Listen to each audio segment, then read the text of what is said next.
ఎక్కడో పుట్టిన పిల్ల, ఎవరో తల్లిదండ్రులు అంత ప్రేమతో పెంచిన పిల్ల ఇంటి పేరు వదిలేసింది, వంశం వదిలేసింది, తన ఊరు వదిలేసింది, తన వారిని వదిలేసింది, తన తల్లిదండ్రులను వదిలేసింది, బంధువులను వదిలేసింది, స్నేహితులను వదిలేసింది. ముక్కు ముఖం తెలియని నా కొడుకు చిటికిన వేలు పట్టుకుని నా ఇంటికి వచ్చింది.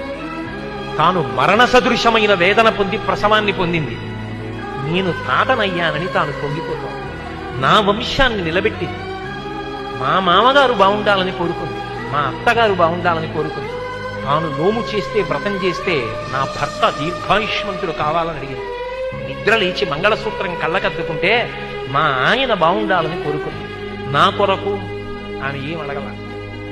తన అత్తవారి కొరకు, పుట్టింటి కొరకు. ఆ పిచ్చి తల్లి ఎక్కడో పుట్టిన పిల్ల నా ఇంటికొచ్చి ఇన్ని చేసిందే, ఆ పిల్లగా నాకెక్కువ, నా కొడుకు ఎక్కువ అంటే ఆ పిల్లే నాకెక్కువ, నా కోడలే ఎక్కువ. అందుకే నా తండ్రి నీకు మామ, నా అన్న నీకు బావ, తండ్రితో సమానం. నా తమ్ముడు నీకు మరిది. ఇప్పుడే పుట్టకపోయినా నీకు 2 ఏళ్ల తర్వాత కొడుకు పుట్టినా నీకు కొడుకున్న దాంతో సమానం. ఇదిగొచ్చిన కొడుకుతో సమానం. మా అమ్మకి కొడుకెంతో నీకు మరిదంతే, నీకు కొడుకుతో సమానం. ఇప్పుడు ఆయనకి చెందినవన్నీ ఆమెకు చెందినవైపోతున్నాయి. అర్థమంతా ఆమెదే.